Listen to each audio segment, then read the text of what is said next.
শ্রী শ্রী গুরু গৌরাঙ্গ জয়ত। শ্রী শিল গুরু ঠাকুরের উপদেশামৃত মালা থেকে পাঠ। সংকলক শিল ব্রজদুলাল দাস প্রভু। তারিখ 14/4/2003 সোমবার সকাল বিকাল, চৈত্র সংক্রান্তি। আজ শ্রী শ্রী গদ্রুম কাননকুঞ্জে শ্রী আম্র কাননস্থিত শ্রী ভক্তিকেবল ঔড়ুলুমি শ্রীকৃষ্ণ চৈতন্য সেবাশ্রমে শ্রী হংসবাহন শ্রী শিব ঠাকুরের শুভাগমনে শ্রী হরি সংকীর্তনোৎসব।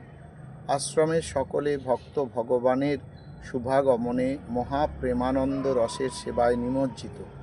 বিপ্রলম্ব রসঘনমূর্তি শ্রী শ্রী গৌরসুন্দরের মাধুর্য ঔদার্য কারুণ্য ভরা লীলা কথা শোনার জন্য কৈলাস পর্বত থেকে হংসকে বাহন করে দ্রুতগতিতে এই শ্রী গদ্রুম বনে উপস্থিত হন।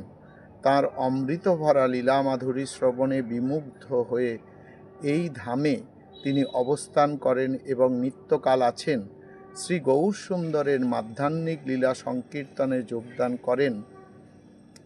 এই শ্রী গদ্রুম কাননকুঞ্জ অভিন্ন শ্রী রাধাকুণ্ড।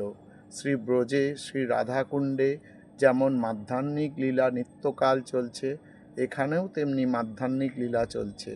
শ্রী নাম সংকীর্তন রসে নিমজ্জিত হলেই এ লীলা দর্শন, এ লীলায় প্রবেশ হবে। অবশেষে পরাকাষ্ঠা সিদ্ধিলাভ হবে, এ সিদ্ধান্ত সুনিশ্চিত।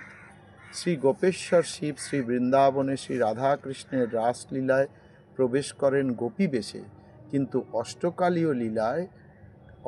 অষ্টকালীয় লীলার মধ্যে মাধ্যাহ্নিক লীলা সর্বশ্রেষ্ঠ ও সর্বোত্তম।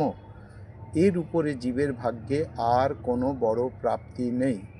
বাঞ্ছাকল্পতরুভ্যশ্চ কৃপা সিন্ধুভ্যেব চ পতিতানাং পাবনেভ্যো বৈষ্ণবেভ্যো নমো নমঃ। সবার চরণে দণ্ডবৎ।